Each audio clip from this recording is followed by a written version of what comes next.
Шайтан адамдын жүрөгүнө кандай жол менен кирет жана андан кантип сактанууга болот дейт. Азыр арамдап атпайсызбы? Ошол бул дагы бир. Шайтан любой убакта эле кире берет, урматтуулар.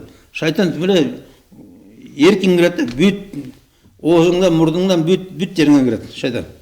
Шайтандан өтө сак болуш керек шайтандан. Шайтан дайыма жаныңарда түнүгүнү уктабайт шайтан.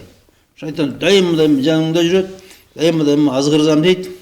Ушу келип түртүп жиберсем дейт, жаман жолго салып жиберсем дейт. Ошон үчүн шайтандан аябай сактанып жүргүлө дейт. Ошон үчүн жанагындай шайтандан сактануу үчүн динди билиш керек, Кудайды жакшы тааныш керек, урматтуулар. Жана Кудайдан сураныш керек, тилениш керек, Аллахым мен ушул шайтандан сактан деп. Сөйдөнде өзүң сактана албайсың. Бул шайтан өтө чоң душман.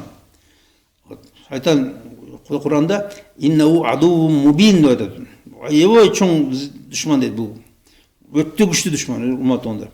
Сен азгырганда даже сезбейсиң. Азгырылып атканын билбейсиң. Кантип азгырып атканын.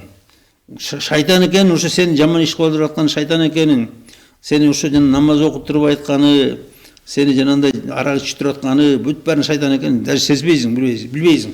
Өзүммүн деп жүрсүң да. Ошон бүт жерде шайтан бар, урматтуулар. Шайтан эмеси күчтүү, өтө күчтүү. Bunun tasiri, bunun makri, bunun amalları ötte güçlü. Ötte sak boş gerek. Даже sak bulduğunda da saklanamazsın. Hani daima şu Kudaydan soranıp bana tilep, ey Allah'ım beni şu şeytandan sakla deyip yürüyüş gerek. Ayoy bunday sak bulup yürüyüş gerek. Söylediğinde mingdegen amal var. Şu mingdegen jaman yollar var. Şunun büt barını cezaytlar şeytan.